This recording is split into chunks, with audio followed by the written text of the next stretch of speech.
지난 날 아무 계획도 없이 여기서 흘러왔던 너, 좀 어리둥절한 표정이 예전 나와 같아. 모습은 까무잡잡한 스포츠맨, 오직 그것만 해왔던 두렵지만 설레임의 시작엔 네가 있어. Then you say I wanna dance, the music's got me going and nothing that can stop how we move. Yeah, let's make a place and live just like we're cool and rolling like we're dancing fools. 괜찮아, 잘 될 거야. 너에겐 눈부신 미래가 있어. 괜찮아, 잘 될 거야. 우린 널 믿어 의심치 않아. There's always something that's standing in the way, but if you don't let it phase you, you know just how to bring just to the right vibe, yeah. Cause there's no looking back, there ain't no one to prove we don't got this on lock. 너만을 살아가야 할 이유, 그게 무엇이 됐든 후회 없이만 산다면 그것이 슈퍼스타. 괜찮아, 잘 갈 거야. 너에겐 눈부신 미래가 있어. 괜찮아, 잘 될 거야. 우린 널 믿어 의심치 않아. 널 힘들게 했던 그 순간에 흘렸던 땀과 눈물을 한 잔에 마셔. warna, Iya. berarti tentang judging, tentang perceiving ini tadi Iya, harus harus bisa di mix dong ya. betul, betul. Begitu ada orang judging dan orang perceiving ketemu, Iya, bisa kalau nggak ada netralisir bisa cross ya. bener banget, bener banget. Nah, ini contoh saya sendiri ya, contoh pribadi saya. Saya sama dia, sama istri saya itu beda banget. Saya tuh orang yang intuitif, saya orang yang feeling, sementara dia tuh orang yang sensing banget, yang faktual. Nah, kalau kita berkomunikasi, kadang-kadang saya beranggapan, waktu awal-awal saya beranggapan dia nggak sensitif sama saya gitu.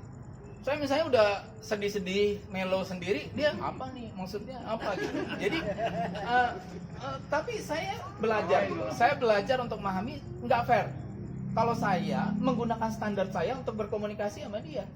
Karena dia menggunakan fakta untuk mengambil inferensi, untuk mengambil kesimpulan. Kalau saya menggunakan dugaan atau intuisi saya, feeling saya tuh right or wrong. Kalau feeling saya right, ya saya jalanin. Apapun resiko. Kalau dia dihitung-hitung tuh, resikonya gimana. Kalau bisa detail, gitu loh. Dia kalau berkomunikasi, dia harus tahu dulu arahnya kemana. Setelah ini mau ngapain? Ada aturannya nggak? Orang-orang yang merah sama orang-orang yang kuning intuitif itu lebih eksploratif, nggak ada batas. Segala sesuatu mungkin kita bisa lakuin. Tapi orang yang zonanya hijau, dia akan berpikir prosedural. Ini apa dulu? Ada frame-nya nggak? Ada aturannya nggak? Job description-nya jelas nggak? Tanggung jawab saya apa? Ada orang yang nggak gitu. Dikasih misalnya, oke, nanti waktunya kapan, apanya kapan, udahlah terserah nanti aja. Saya tuh orang yang intuitif, makanya itu dikasih. Tiba-tiba ada nama saya situ, ya udah biarin aja, nggak apa-apa. Tapi ada orang yang, berapa jam dulu saya dapat waktu? Ini nanti orangnya banyak apa enggak? Kayak gitu-gitu. Banyak pertanyaan-pertanyaan. Nah, itu karena memang preferensi 6 kali. Tarik nafas lagi 4 kali. 4 kali itu bukan gini. Enggak gitu ya, tapi sekali nafas tapi kita hitung dalam hitungan keempat. Jadi 1 2 3 4. Tahan. 1 2 3 4 5 6. Itu sebetulnya cara kita untuk bisa menenangkan diri kita. Karena pasti, Bu ya, kita stres dengan keseharian kita. Iya benar. Setiap hari kita dihadapkan pada situasi tertentu yang membuat kita stres. Dan Ibu kebayang kalau kita setiap hari berhadapan dengan beragam tantangan dalam kehidupan kita, berarti latihan kita harus semakin banyak karena si otak itu harus di detox supaya jernih atau bersih dari tekanan itu.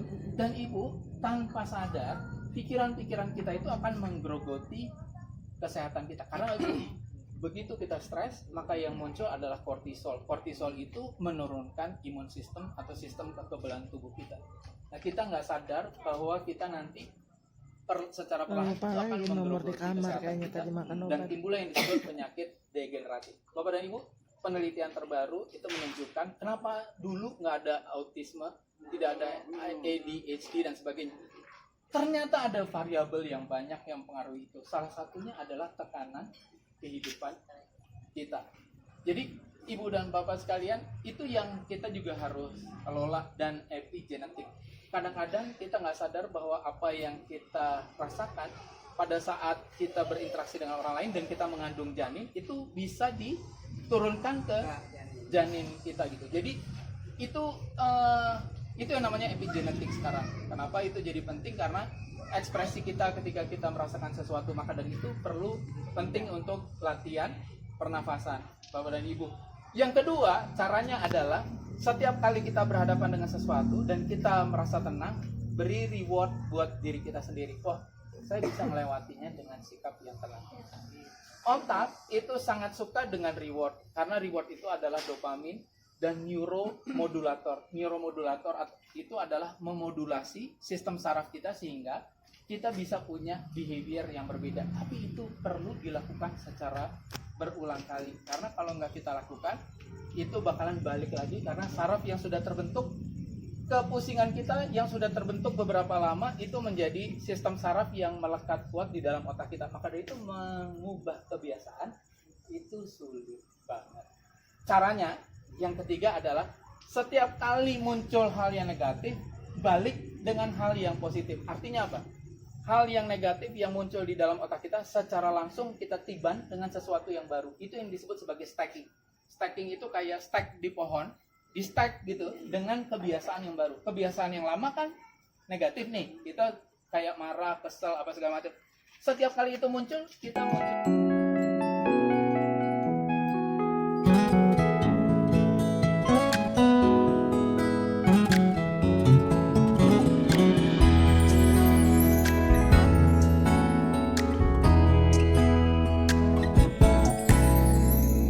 지난 날 아무 계획도 없이 여기서 홀로 왔던 너, 좀 어리둥절한 표정이 예전 나와 같아.